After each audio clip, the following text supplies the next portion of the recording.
Bible లేనప్పుడు క్రైస్తవ జీవితం సాధ్యమైతే బైబిల్ ఉన్నప్పుడు ఎందుకు సాధ్యం కావట్లేదు? సంఘం లేనప్పుడు క్రైస్తవ జీవితం సాధ్యమైతే సంఘం ఉన్నప్పుడు ఎందుకు సాధ్యం కావట్లేదు? సేవకులు లేనప్పుడు క్రైస్తవ జీవితం సాధ్యమైతే సేవకులు ఉన్నప్పుడు క్రైస్తవ జీవితం ఎందుకు సాధ్యం కావట్లేదు?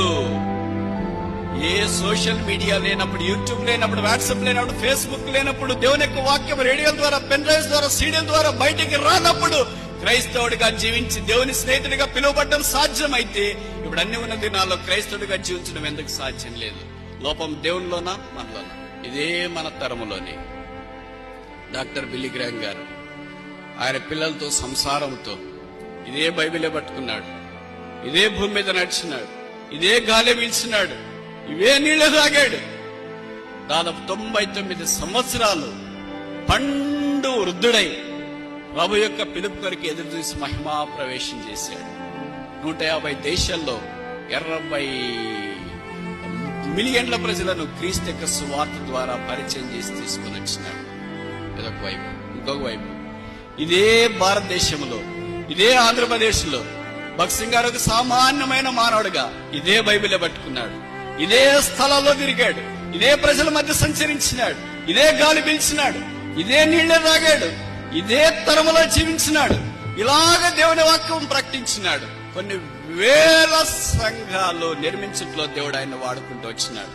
ఇప్పుడు నేను ఇదే బైబిలే పట్టుకున్నాను, ఇదే గాలి పీలుస్తున్నాను, ఇదే మనుషుల మధ్యలో జీవిస్తున్నాను, ఇదే బైబిలే చదువుతున్నాను, ఇదే దేవుడే నాతో కూడా ఉన్నాడు.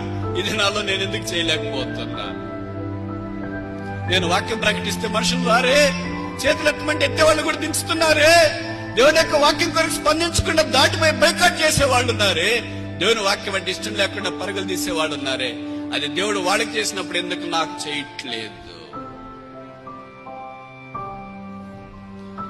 లోపం దేవుళ్ళో ఉందా? దేవుడు పక్షపాత? 66 పుస్తకాలు కలిగిన బైబిల్ మన చేతుల్లో లేదా? ఇదే సంచరించిన ప్రాంతంలో వాడలేరా? వాళ్ళు ఎందుకు చేశారు, మనం ఎందుకు చేయట్లేదు? వాళ్ళకి ఎందుకు సాధ్యమైంది, మనకి ఎందుకు సాధ్యం కావట్లేదు? వాళ్ళని దేవుడు ఎందుకు వాడుకున్నాడు, మనల్ని ఎందుకు వాడుకోవట్లేదు? వారు ఆశీర్వదించబడ్డారు, అనేకులకు ఆశీర్వాదముగా మార్చబడ్డారు. ప్రభు బల అలాంటి వాళ్ళ కొరకు దేవుడు సిద్ధం చేశాడు. వెరగొట్టబడి నలగొట్టబడి క్రీస్తు కొరకు జీవించేవారు. బైబిల్ రాయబడింది కదా, గోధుమ గింజ భూమిలో పడి పాత పెట్టబడితే అది విస్తారంగా ఫలిస్తుంది. అది పాత పెట్టబడకుండా ఉంటే అది ఫలించదు.